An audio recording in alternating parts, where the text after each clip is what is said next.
तो आपका स्वागत है यूनिक में। यूपीएससी का 21वां लेक्चर है हिंदी क्विज का।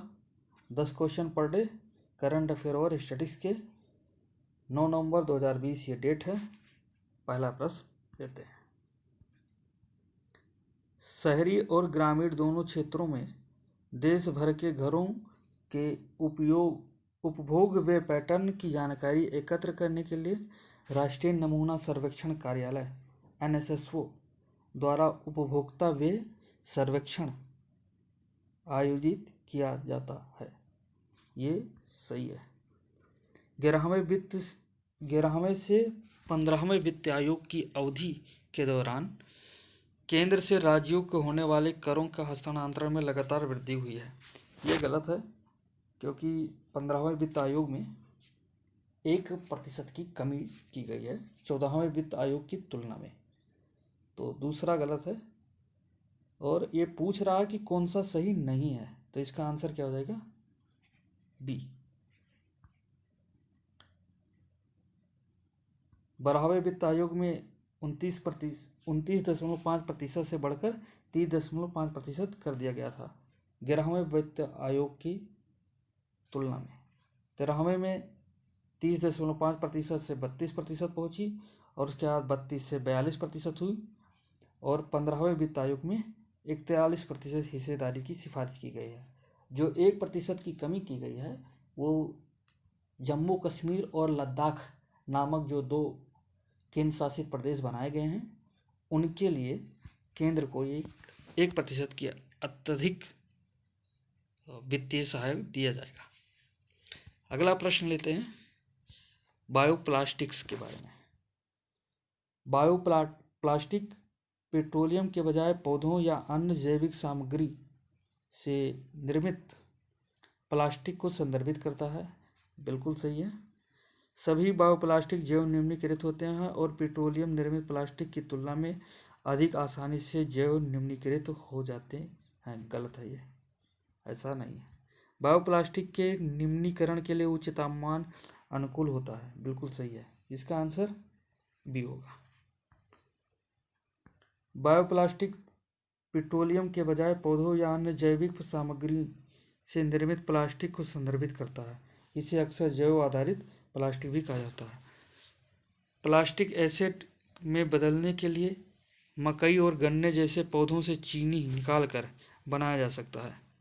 सभी बायोप्लास्टिक जैव निम्नीकृत नहीं होते हैं और न ही पेट्रोलियम निर्मित प्लास्टिक की तुलना में अधिक आसानी से जैव निम्नीकृत हो सकते हैं।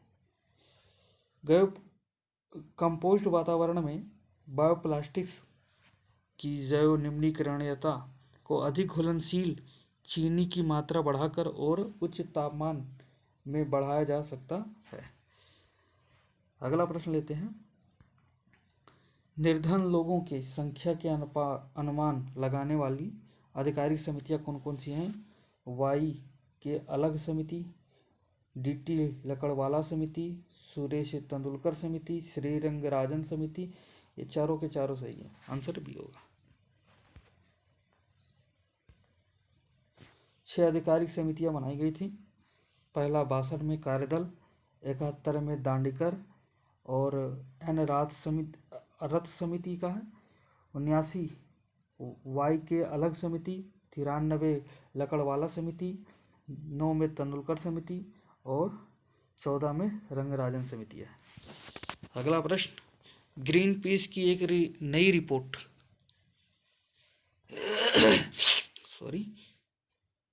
के अनुसार भारत में सल्फर डाइऑक्साइड विश्व की तुलना में सबसे अधिक उत्सर्जन किया जाता है, जो वैश्विक मानव जनित उत्सर्जन के 15% से अधिक का योगदान करता है। इसका कारण क्या है? भारतीय कोयले में सल्फर की अत्यधिक मात्रा होती है। ये गलत है। भारत में बड़े पैमाने पर तापीय विद्युत संयंत्रों में फ्लू गैस डिसल्फराइजेशन FGD तकनीक का अभाव है। ये सही है। इसका आंसर क्या होगा? बी।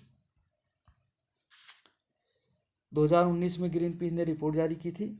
उसके अनुसार विश्व में सल्फर डाइऑक्साइड SO2 का सबसे बड़ा उत्सर्जक भारत है, जो वैश्विक मानव जनित उत्सर्जन के 15% से अधिक का योगदान करता है।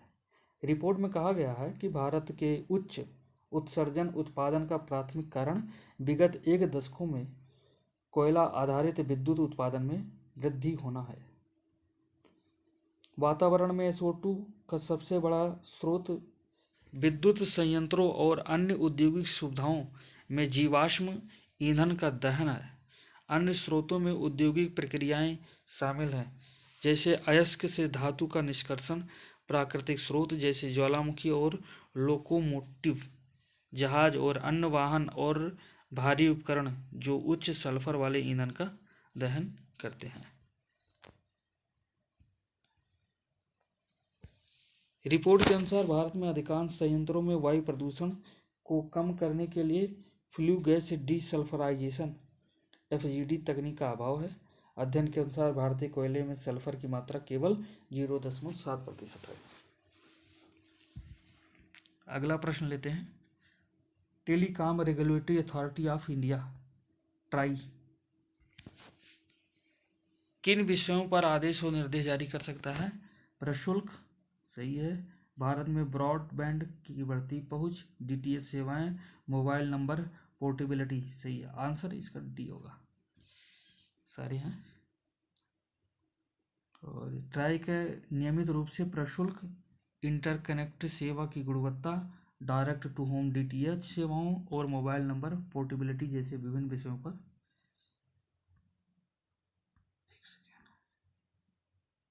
आदेश और निर्देश जारी करता है। अगला प्रश्न लेते हैं। निष्पादन कला में मुखौटा पहनने की संस्कृति पाई जाती है। सिंधु घाटी सभ्यता बिल्कुल सही, नाट्यशास्त्र सही है, लद्दाख के बौद्ध मठ भी सही है। इसका आंसर डी होगा, ठीक है, डी। भारत में मुखौटा और अनुष्ठानों एवं रंगमंच के लिए श्रृंगार की एक विशाल एवं प्राचीन परंपरा रही है। सिंधु घाटी सभ्यता से छोटे खोखले मुखौटों का पता चला है। वहीं बिहार में 4वीं शताब्दी के एक टेराकोटा निर्मित मुखौटा भी प्राप्त हुआ है। नाट्यशास्त्र में मुखौटे और रंगमंच के दौरान उनके उपयोग की चर्चा की गई है। इसमें उल्लेख किया गया है कि मुखौटों को कपड़ों पर धान की भूसी के लेप से तैयार किया जाता था। अगला प्रश्न, जो वास्तुकला की नागर शैली से संबंधित है कौन है? लिंगराज मंदिर जो उड़ीसा में है, सही है। कोणार्क का सूर्य मंदिर ये भी उड़ीसा में है। तटीयेश्वर मंदिर ये तमिलनाडु में है, तो ये गलत है, ये द्रविड़ शैली का है, तो इसका आंसर ये होगा।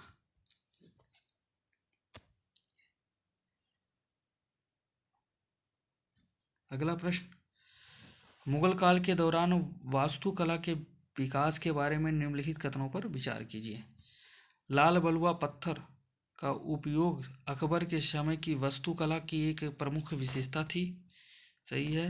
हुमायूं का मकबरा चारबाग शैली का एक उदाहरण है, ये भी सही है। इसका आंसर क्या हो जाएगा? सी। लाल बलुआ पत्थर का उपयोग अकबर के समय की वास्तुकला की प्रमुख विशेषता है।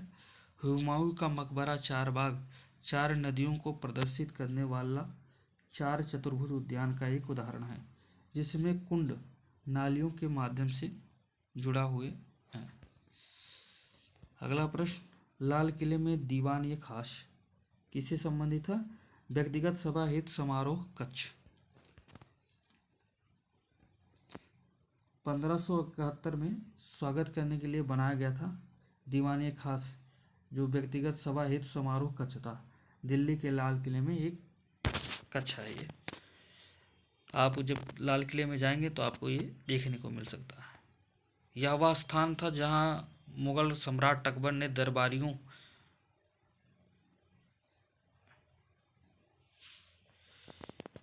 और राज्य से आने वाले अतिथियों से भेंट करता था। इसे शाह महल के नाम से भी जाना जाता था। अगला प्रश्न, जो कि आज का लास्ट है, सेनिया परंपरा किससे संबंधित है? अकबर के दरबार में प्रतिष्ठित संगीतज्ञ तानसेन के नाम की संगीत परंपरा से संबंधित है। इसका आंसर ए होगा। सेनिया जो है वो तानसेन के जो सेन है वहाँ से ये लिया गया। और ये घराना शब्द के अर्थ संगीत की एक शैली से है, तो ये एक घराने की जैसा है। और ये अनुयायी को व्यापक रूप से सेनिया घराना यानी सेनिया शैली संगीत की एक पाठशाला के अनुयायियों के रूप में जाना जाता है। तानसेन एक गायक थे, लेकिन इस परंपरा ने एक महान सितार वादक का भी सर्जन किया है।